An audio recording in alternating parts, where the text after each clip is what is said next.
With Ryziel and Malice's takeover in the OCG, we have some more cards you're going to want to keep an eye on. Make sure you guys smash the like and crap out of that subscribe button so you guys don't miss out on more awesome content. Draco-Utopian Aura. So this started to see some side deck play over the past weekend here. Now, I personally don't know how I feel about this, but for those of you that have forgotten what this card does, when your opponent activates a monster effect on the field, negate that activation, and if you destroy the monster, then you can apply the following effect. We can banish a monster from your hand, and if you do, special summon that monster that was destroyed and send to the graveyard by this effect, but negate its effects. You can only activate one Draco-Utopian Aura per turn. So basically, if your opponent starts to... This actually saw play in Ryziel. I think it was the thing that caught my attention the most out of this.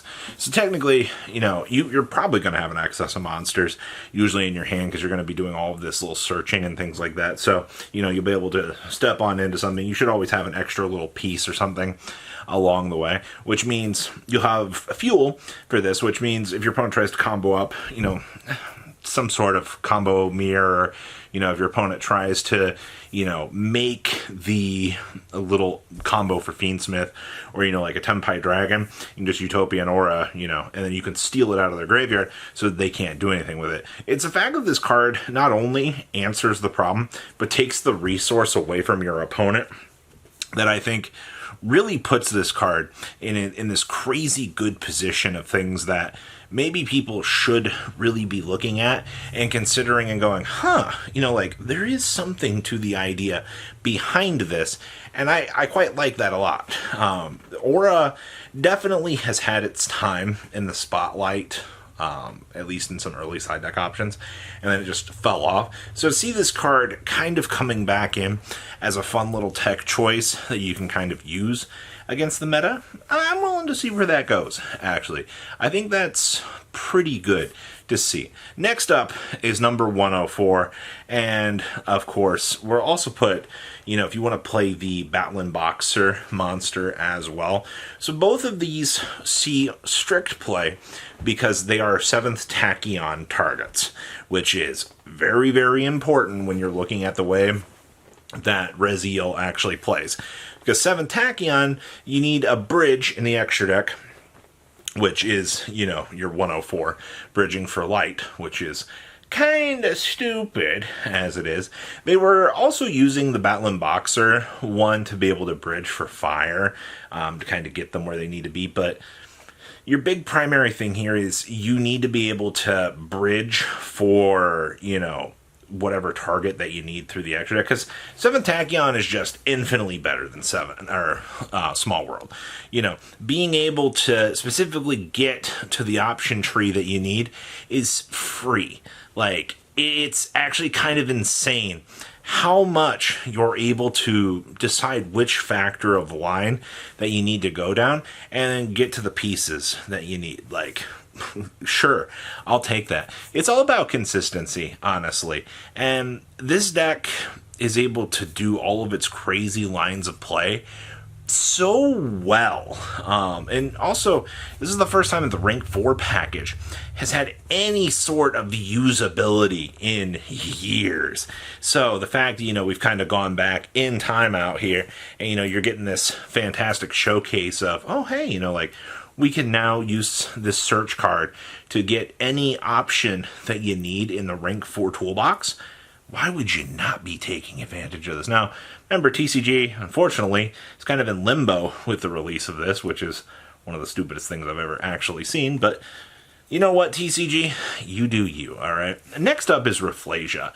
Now, Rafflesia is such an interesting card to be discussing out here, because the end board for this deck usually involves the Rafflesia, because guess what? They gave the deck a normal whole trap card, which is one of the funniest things I've ever actually seen. Konami actually actively acknowledged the fact that rank 4s like to look at Rafflesia, and they gave them an in-archetype whole trap card that Rafflesia could actually be able to use out here to punish the opponent. Now, a lot of people are using the Gravedigger's Trap card as well, being able to have that extra level of interruption on your opponent. So in case you do draw I want to say the Saber Hole.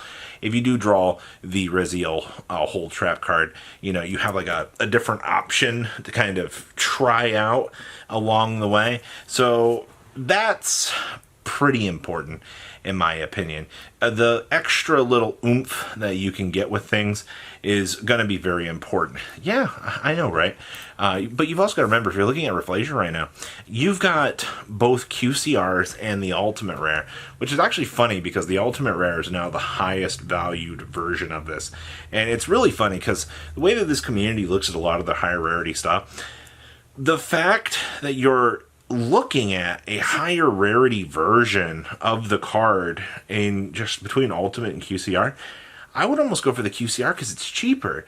Like, I'm not going to spend the upward price point on the Ultimate Rare when I can very easily get a QCR that arguably looks better to some people out here and just have it be slightly more affordable.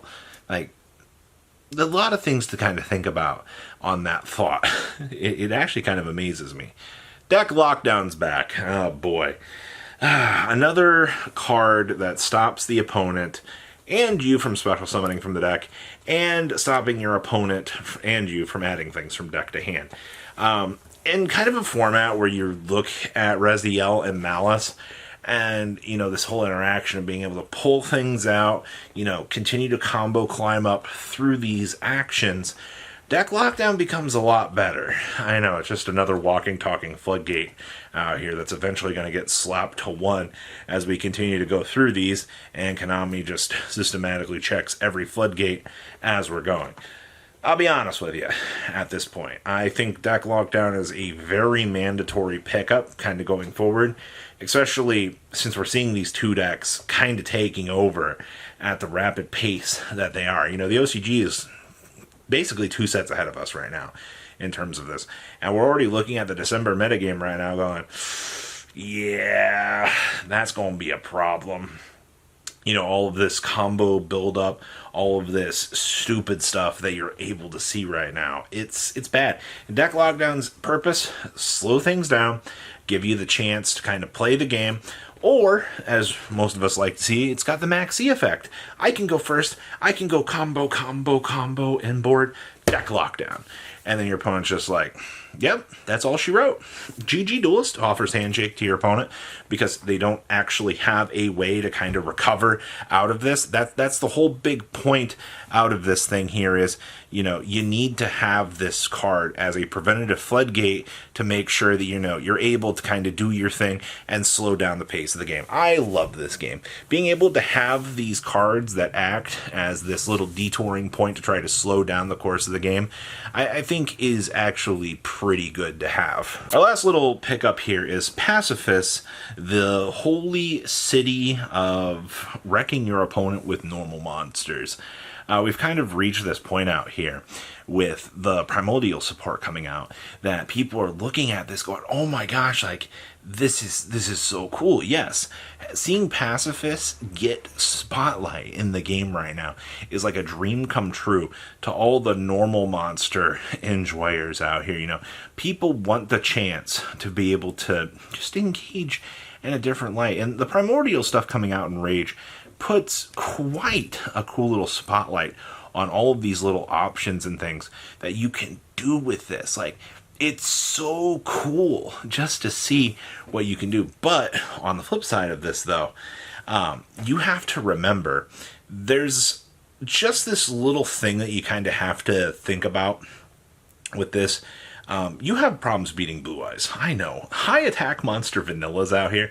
If you could find a way to kind of eliminate that side of this, it's really funny because Blue Eyes doesn't come out in the TCG until some unannounced date, much future down the line here. But if you're trying to play the Pacifist deck, holy moly, actual problems for 500. But the deck is some of the funnest action that I've had the chance to play in an anti-meta deck.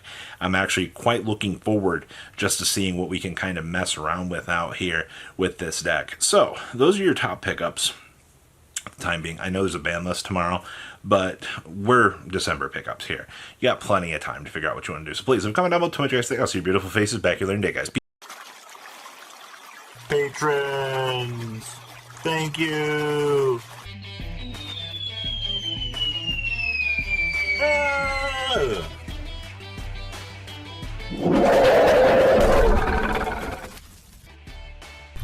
Thank you so much for watching. Check out these other videos.